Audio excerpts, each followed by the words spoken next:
आज सुबह 7:10 पर बद्रीनाथ धाम के कपाट खोल दिए गए। इस मौके पर बद्रीनाथ धाम मंदिर को 15 क्विंटल फूलों से सजाया गया। 6 महीने के अंतराल के बाद पारंपरिक विधि विधान से पूजा अर्चना के बाद कपाट को खोला गया। अखंड ज्योति के दर्शन करने के लिए सैकड़ों श्रद्धालु धाम पहुंच रहे हैं। हालांकि अगले 60 दिन केदारनाथ और बद्रीनाथ में बर्फबारी की उम्मीद जताई गई है, लेकिन इसके बावजूद भक्तों के हौसले में कोई कमी नहीं है। ये वो मंदिर है जहां 12 महीने भगवान विष्णु विराजमान होते हैं। उस सृष्टि के 8वें बैकुंठ धाम को बद्रीनाथ के नाम से माना जाता है। मान्यता है कि भगवान विष्णु यहां 6 महीने विश्राम करते हैं और 6 महीने भक्तों को दर्शन देते हैं। तो वहीं दूसरी मान्यता ये भी है कि साल के 6 महीने मनुष्य भगवान विष्णु की पूजा करते हैं, तो बाकी के 6 महीने यहां देवता भगवान विष्णु की पूजा करते हैं। इसमें मुख्य पुजारी खुद देवर्षि नारद होते हैं। 4 धाम यात्रा 22 अप्रैल से शुरू हो चुकी है और आज बद्रीनाथ धाम के कपाट भी खुल गए। सूडान में फंसे भारतीयों को बचाने का काम तेजी से जारी है। भारत सरकार ने इसके ऑपरेशन कावेरी इसलिए चला रखा है। सूडान से भारत 360 लोगों को लेकर पहला जत्था पहुंच चुका है और इनको मिलाकर अब तक 1100 लोगों को सुरक्षित निकाल लिया गया है। जल्द से जल्द ज्यादा से ज्यादा भारतीयों को सूडान से निकाला जा सके, इसके लिए नौसेना के जहाज और वायुसेना के विमान लगातार काम कर रहे हैं। सूडान से जहाज और विमान के जरिए पहले भारतीयों को सऊदी अरब के जिद्दा और फिर जिद्दा से भारत लाया जा रहा है। सूडान से लौटे लोगों ने बताया कि अभी भी वहां काफी तादाद में भारतीय फंसे हुए हैं। 72 घंटे के युद्ध विराम के बाद भारत ने वहां फंसे अपने नागरिकों को बाहर निकालने की कोशिशें तेज कर दी हैं। इसके तहत सूडान के बंदरगाह और सऊदी अरब के जिद्दा में जरूरी बंदोबस्त किए गए हैं। जिद्दा में कंट्रोल रूम बनाया गया ताकि सूडान से भारतीयों को निकालने में सुविधा हो सके।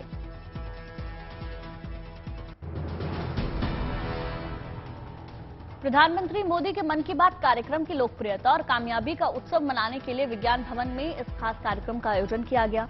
30 अप्रैल को मन की बात कार्यक्रम अपना 100वां एपिसोड का सफर पूरा कर लेगा। इस अहम मुकाम को हासिल करने पर सूचना प्रसारण मंत्रालय ने उन लोगों के साथ एक कॉन्क्लेव का आयोजन किया जिनका जिक्र प्रधानमंत्री मोदी मन की बात कार्यक्रम में कर चुके हैं। मन की बात समाज को एक सूत्र में पिरोने का जरिया बन चुका है। ये कार्यक्रम दूर दराज के गांव से लोगों की कामयाबी की कहानी देश के सामने ला रहा है और इस कॉन्क्लेव में रेडियो, फिल्म, खेल जगत की तमाम हस्तियां मौजूद हैं। मन की बात कार्यक्रम में हर वर्ग को प्रोत्साहन देने का सशक्त माध्यम बन चुका है और आने वाले वक्त में भी इस कार्यक्रम की कामयाबी का ये सफर यूं ही जारी रहेगा।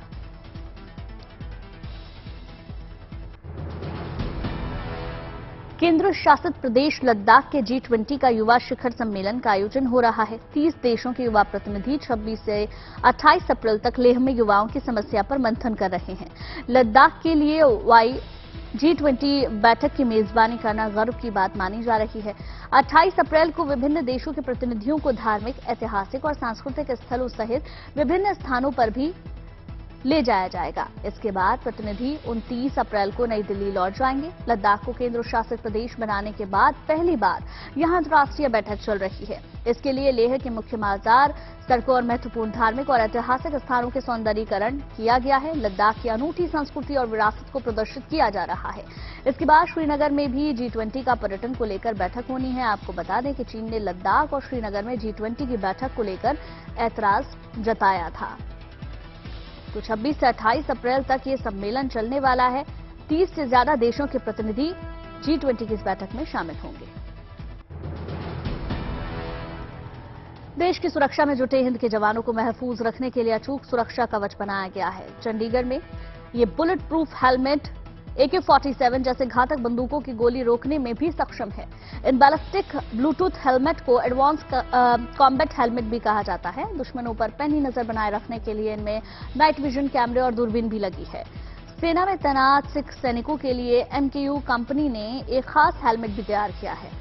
भारतीय सेना में तैनात सिख जवानों के लिए इस हेलमेट को तैयार किया गया है। कंपनी 1.5 लाख से ज्यादा हेलमेट भारतीय सेना को सप्लाई कर चुकी है। अपने देश में स्वदेशी तकनीक से बने ये बेहद मजबूत हेलमेट मेक इन इंडिया और आत्मनिर्भर भारत की मिसाल है, जो हमारे जवानों की सुरक्षा के लिहाज से काफी महत्वपूर्ण साबित होने वाला है।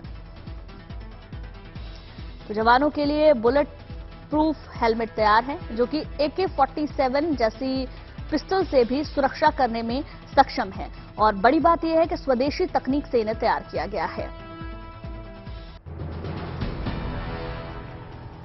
ऋग्वेद, यजुर्वेद, सामवेद और अर्थवेद को भारतीय संस्कृति का आधार माना जाता है। अब वेदों के इसी आधार पर नोएडा के सेक्टर 78 में ये खास पार्क बनकर तैयार हुआ है, जहां आपको पार्क के खुशनुमा नजारों के साथ ही चारों वेद की संपूर्ण जानकारी मिल सकेगी। नोएडा प्राधिकरण ने यह अनोखी पहल की है कि किस वेद में क्या विशेषता है, क्या लिखा है, क्या संदेश दिया गया है। इसकी जानकारी सेक्टर 78 में विकसित किए जाने वाले वेदवन नाम के अनोखे पार्क में बेहद आसानी से आपको मिल जाएगी। वेदवन प्राचीन ऋषियों और उनके द्वारा लिखे वेदों के ज्ञान पर आधारित है। पूरे पार्क को 7 योग यानी कि 7 ऋषियों के नाम पर बांटा गया है, जिसमें भारद्वाज, गौतम, औत्र, विश्वामित्र और अगस्त्य शामिल हैं। प्रत्येक योग को सुंदर चित्रकारी, कहानियों को लेजर शो और झरनों के रूप में दिखाया गया है। प्रदेश का यह पहला ऐसा पार्क होगा जिसे ऋषि मुनियों को समर्पित किया जाएगा। 12 एकड़ में फैले इस अनोखे पार्क पर प्राधिकरण ने 28 करोड़ रुपए खर्च किए हैं, लेकिन इस पार्क में आम लोगों के लिए एंट्री पूरी तरीके से मुफ्त होगी।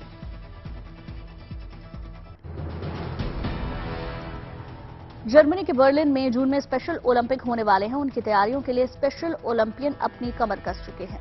बर्लिन के लिए रवाना होने से पहले ये सभी स्पेशल खिलाड़ी नोएडा की एमिटी यूनिवर्सिटी में तैयारी कर रहे हैं। भारत की तरफ से इस स्पेशल ओलंपिक में 23 राज्यों के 202 से अधिक स्पेशल एथलीट और 59 कोच शामिल होने जा रहे हैं।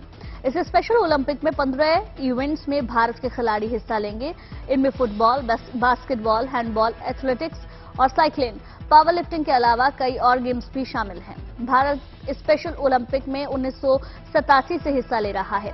अब तक भारत के 1266 एथलीटों ने 444 गोल्ड, 504 सिल्वर और 551 ब्रोंज मेडल जीते हैं। तैयारियों के शुभारंभ के लिए यूनिवर्सिटी में एक कार्यक्रम का आयोजन भी किया गया, जहां पर इन स्पेशल बच्चों ने अपनी कला का प्रदर्शन किया। कोई उंगली पर फुटबॉल नचा रहा है तो कोई फुटबॉल और म्यूजिक के संगम पर अपनी प्रतिभा दिखा रहा है।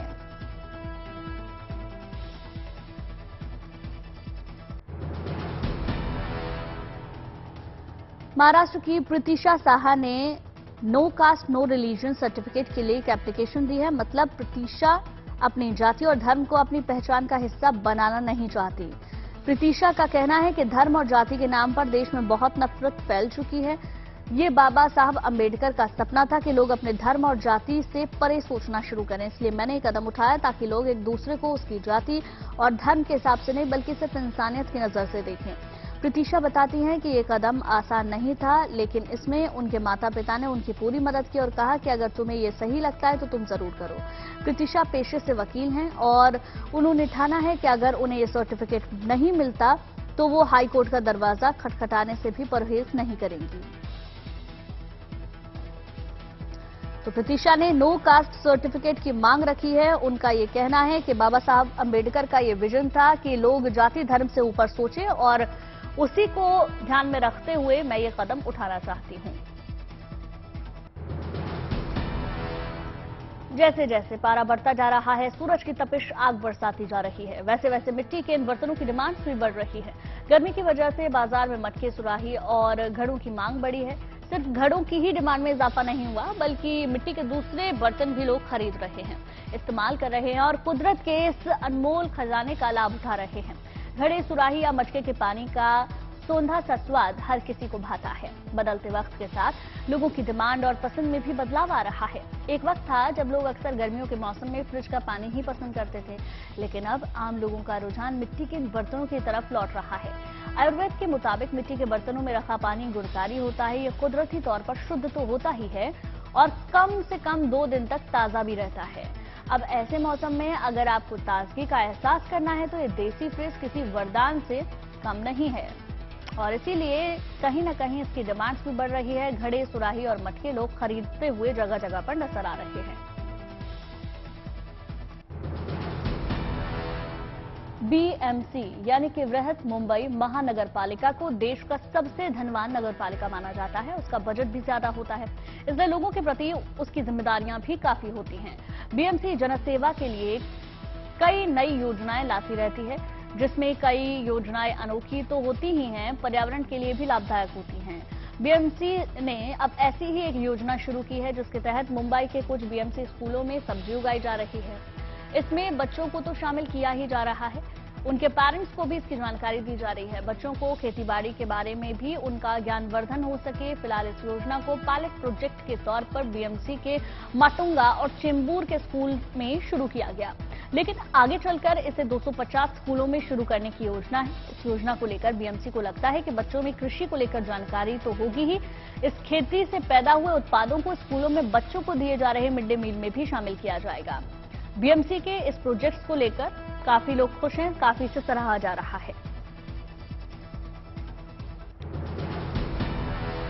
गुजरात के सोमनाथ तट पर रेत चित्रों की प्रदर्शनी इन दिनों कला प्रेमियों को रोमांचित कर रही है। सैंड आर्ट की ऐसी अद्भुत कलाकृति को देखकर लोग अचंभित हो रहे हैं। इस प्रदर्शनी का लुत्फ सिर्फ गुजरात के रहने वाले लोग ही नहीं उठा रहे, वो लोग भी उठा रहे हैं जो यहाँ सौराष्ट्र तमिल संगमम में शामिल होने आए हैं।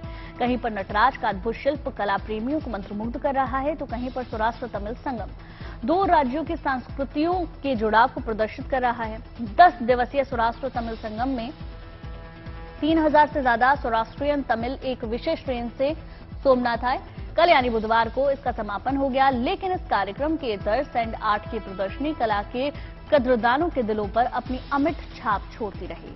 सोमनाथ मंदिर के करीब चौपाटी पर करीब 34 प्रतिभाशाली सैंड आर्टिस्ट ने इस प्रदर्शनी में अपना हुनर दिखाया। भगवान शिव, भगवान गणेश, सोमनाथ मंदिर, G20, सौराष्ट्र तमिल संगम समेत कई मंत्रमुग्ध कर देने वाली रेत की मूर्तियां बनाकर लोगों का मनोरंजन किया। गुजरात राज्य ललित कला अकादमी ने इस रेती शिल्पी महामहोत्सव का आयोजन किया।